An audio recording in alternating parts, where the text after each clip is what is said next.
Team coverage of Tropical Storm Fay continues right now. In fact, crews in Old Saybrook are preparing for Fay's arrival, and emergency responders have been forced to tweak their plans because of COVID-19.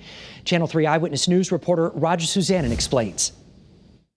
If the weather creates significant issues along the shoreline, folks here in Old Saybrook do have a place where they can come inside and escape the weather.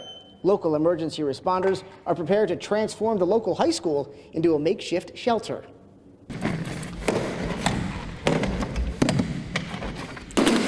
Old Saybrook is ready for whatever Mother Nature dishes out. When the National Hurricane Center issues either a tropical storm warning like we have now or a hurricane warning, there are specific things that we do to make sure our community is prepared. Old Saybrook Police Chief and Emergency Management Director Michael Spera is spearheading the effort to transform the town's high school into a shelter that would open if the storm causes significant issues.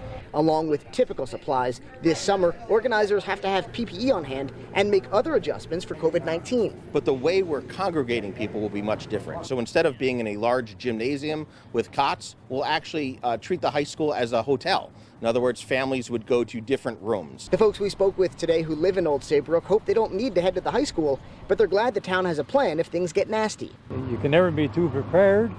I'd rather be over-prepared than not ready. The crews back at Old Saybrook High School agree. Our goal is to reposition all the supplies that we keep in various parts of the town to the shelter before the storm arrives. So worst case scenario, the shelter doesn't open, we don't have to use any supplies, we simply put everything back in storage. But if we need it, it's at the ready. Chief Spera says communication is key, so he's asking everyone to spread the word that if the weather gets really bad, you have a safe place to stay here at Old Saybrook High School. Reporting in Old Saybrook, Roger Suzanne, Channel 3 Eyewitness News.